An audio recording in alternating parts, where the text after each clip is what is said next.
The debate में आपका स्वागत है। आज हम बात कर रहे हैं उस कोड की, उस अदृश्य ताकत की जो तय करती है कि हम ऑनलाइन क्या देखते हैं, क्या पढ़ते हैं और यहाँ तक कि शायद क्या सोचते हैं। एल्गोरिदम। एक जबरदस्त बात सामने आई है जो कहती है तू जो देखता है वही दिखाता है, जिससे लोग अलग अलग दुनिया में जीने लगते हैं। और यहीं से आज की हमारी बातचीत का सवाल खड़ा होता है, क्या ये एल्गोरिदम हमारे लिए एक बेहतरीन सहायक है जो हमारी पसंद के हिसाब से दुनिया को हमारे सामने रखता है, या फिर ये एक ऐसी ताकत है जो हमें धीरे धीरे एक दूसरे से दूर कर रही है, हमें अपनी अपनी दुनिया में कैद कर रही है।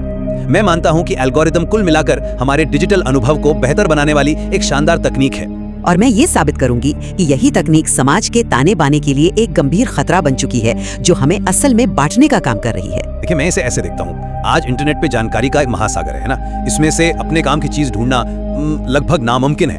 एल्गोरिदम यहाँ एक बहुत जरूरी फिल्टर का काम करता है, एक पर्सनल असिस्टेंट की तरह। यह हमारी आदतों को, हमारी पसंद को समझता है और हमें वही दिखाता है जिसमें हमारी दिलचस्पी है। वो जो बात कही गई है ना, तू जो देखता है वही दिखाता है, मेरे हिसाब से ये इसकी कमजोरी नहीं बल्कि इसकी सबसे बड़ी ताकत है। ये हमारा समय बचाता है, हमें बेकार की चीजों से दूर रखता है। स्रोत खुद मानता है कि यह अच्छा भी है। मेरे लिए तो ये एक औजार है जिससे एक हथौड़ा। अब आप उससे कील ठोकते हैं या किसी का सिर फोड़ते हैं, यह आप पर निर्भर करता है, हथौड़े पर नहीं। ये तो बस हमारी पसंद को हम तक वापस पहुंचा रहा है। नहीं, पर मैं इस बात से बिल्कुल इत्तेफाक नहीं रखती कि ये एक तटस्थ औजार है। ये सिर्फ हमारी पसंद को दिखाता नहीं बल्कि उसे बनाता भी है, उसे एक दिशा देता है। स्रोत की चेतावनी बहुत साफ है, लोग अलग अलग दुनिया में जीने लगते हैं। इसका क्या मतलब है? इसका मतलब है कि ये हमें इको चेंबर में ढकेल रहा है, यानी ऐसी डिजिटल दुनिया जहां हमें सिर्फ अपनी ही जैसी आवाजें सुनाई देती हैं और विरोधी विचारों को धीरे धीरे बाहर कर दिया जाता है।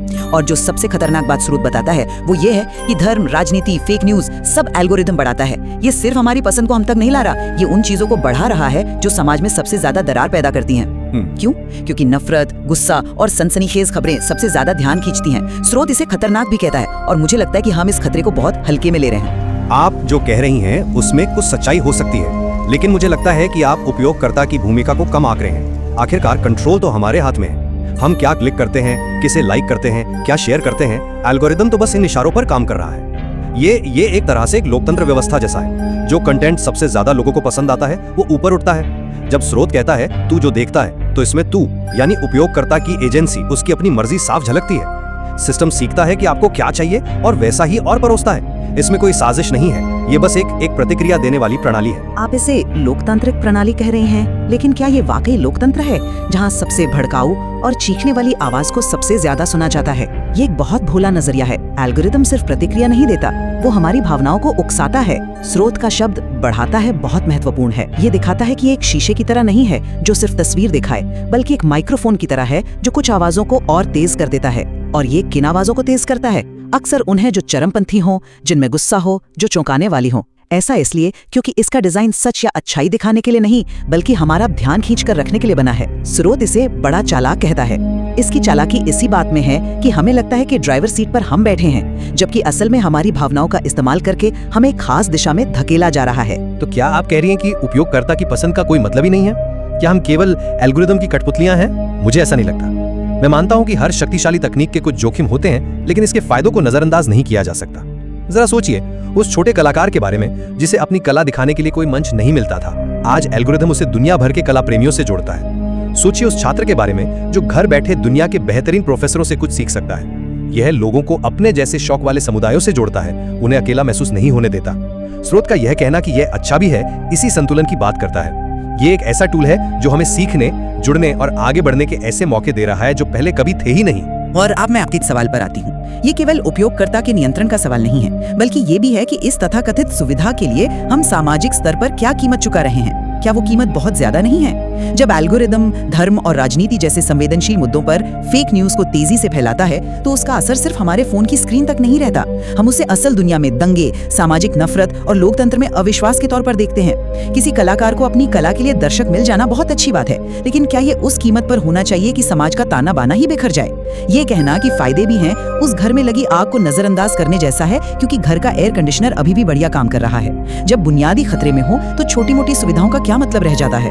मैं आपके तर्क की गंभीरता को समझता हूँ और ये वाकई एक चिंता का विषय है, लेकिन मेरा मानना है कि इसका हल तकनीक को कोसने में नहीं है। एल्गोरिथम हमारी डिजिटल दुनिया का एक अभिन्न हिस्सा बन चुके हैं। हम इससे मुंह नहीं मोड़ सकते।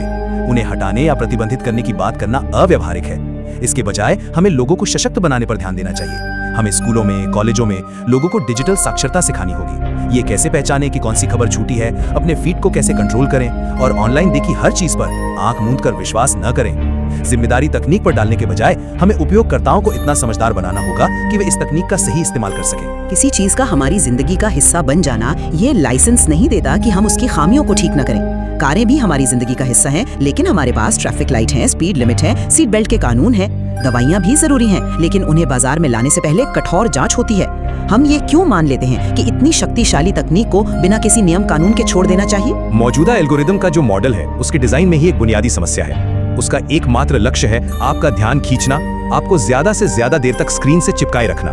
और जब ये लक्ष्य होता है तो सिस्टम स्वाभाविक रूप से उस कंटेंट को आगे बढ़ाएगा जो सबसे ज्यादा सनसनीखेज, विभाजनकारी और भावनात्मक हो। सिर्फ उपयोगकर्ताओं पर सारी जिम्मेदारी डाल देना उन बड़ी बड़ी कंपनियों को जवाबदेही से बचाना है जो इस टूटे हुए सिस्टम से अरबों कमा रही हैं। हमें डिजिटल साक्षरता चाहिए, बिल्कुल चाहिए, लेकिन साथ ही हमें बेहतर डिजाइन वाले एल्गोरिदम और नियमों की भी जरूरत है। अंत में मैं यही कहूंगा कि एल्गोरिदम व्यक्तिगत अनुभव को बेहतर बनाने वाले शक्तिशाली औजार हैं। हाँ, चुनौतियां हैं, लेकिन उनका मूल उद्देश्य हमारी रुचियों को समझकर हमारी सेवा करना है। असली मुद्दा तकनीक का नहीं, बल्कि इंसान के उसके इस्तेमाल का है। अगर हम लोगों को सही शिक्षा और जागरूकता दें तो हम इसके फायदों का भरपूर लाभ उठा सकते हैं और जोखिमों को कम कर सकते हैं। यह हमारी पसंद का प्रतिबिंब है और हमें अपनी पसंद को बेहतर बनाने पर काम करना चाहिए। और मैं अपनी बात पर कायम हूँ कि जब तक इस औजार का डिजाइन ही ऐसा है जो हमें बांटने वाली बातों को इनाम दे, तब तक खतरा बना रहेगा।